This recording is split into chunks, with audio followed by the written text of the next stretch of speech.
in order to stimulate the economy out of this recession is going to ignite a powder keg. We already have an inflation problem, and Powell's going to pour all this gasoline on it. And so we're going to see inflation moving up to a much higher level, even though it's already very high. You think that inflation is not done rising? It's going to go above 9.1%. Peter, I just want to point out the fact that in no prior recession over the last 70 years has inflation risen during a recession. This time's going to be different? Yes, well, as they keep telling us, this is a very unique recession. In fact, most people don't even want to admit that we have one. Okay. But, look at the recessions of the 1970s. You had rising prices there, during stagflation, and that's what my forecast is. Remember, last year, I was predicting the U.S. economy would be in recession in the first half of 2022, and very few people had that right. But I also predicted that inflation wasn't transitory, that it would get stronger as the economy got weaker, and that is exactly what happened. Now, the reason that I believe that inflation is going to kick into a higher gear as this recession that we are in gets worse is because I believe Powell is going to pivot ultimately, and he is going to give up his fight against inflation in order to fight a different foe, and that is going to be a recession and rising unemployment and potentially a financial crisis, either one that has already happened or one that is rapidly approaching. And so I think Powell is going to choose what he believes to be the lesser of the two evils. And I think he's going to pick fighting recession and propping up financial markets and monetizing government debt so the Treasury doesn't have to default. I think the Fed is going to pick that over inflation. And so unlike the pivot that we got with Volcker back in 1982, where Volcker pivoted after a victory in his fight against inflation, Powell is going to pivot despite defeat. Inflation is going to win.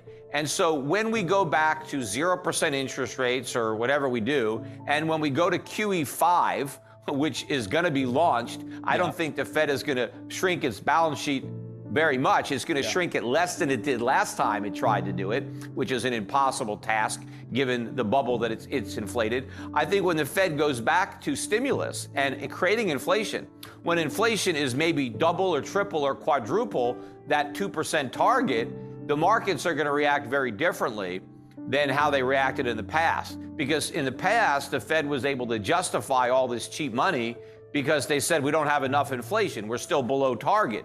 Well, when they go back to this stimulus, when inflation is triple or more their target, the markets aren't going to buy it. And so I think all the inflation that they are going to have to create in order to stimulate the economy out of this recession is going to ignite a powder keg. We already have an inflation problem, and Powell's going to pour all this gasoline on it.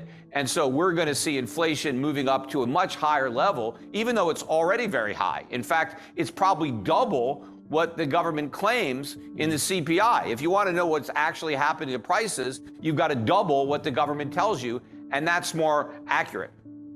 Okay, I want to touch on this pivot here. Remember, the Fed has two mandates: fighting inflation and maximizing the employment side. Now, unemployment has actually fallen yet again to 3.5%. You've actually tweeted about this. You said there was a net loss of full-time jobs in July, actually. All of the net 528,000 jobs added were part-time jobs, most of them low-paying service sector jobs.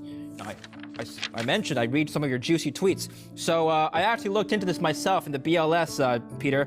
A recent jobs report came out. The number of persons employed part-time for economic reasons increased by 303,000 to 3.9 million. So of the 528,000 jobs added, 300,000 were part-time jobs. Now, the Fed's looking at the overall unemployment number, and they're probably thinking, okay, we don't have to fight unemployment right now because it's at an all-time low, right? Is that an accurate statement to make? Is that an accurate reading of the number?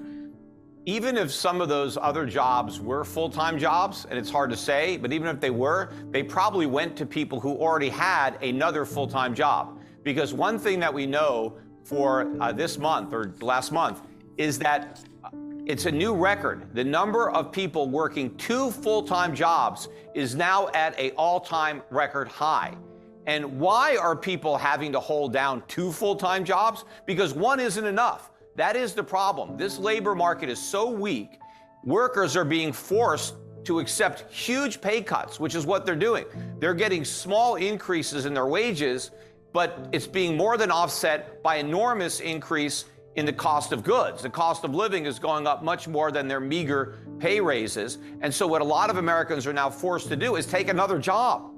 And many people that have one part-time job now have 2 or 3 because they can't pay the bills with a single job or even 2 jobs. So this doesn't happen in a strong labor market. In a strong labor market, workers get real wages, raises. They're able to get their boss to increase their pay by more than the increase in the cost of living.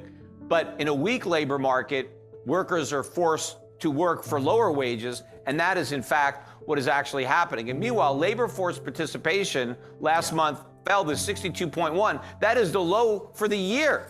And in fact, over the last 4 months, even though we've created all these jobs, the number of people in the workforce has gone down.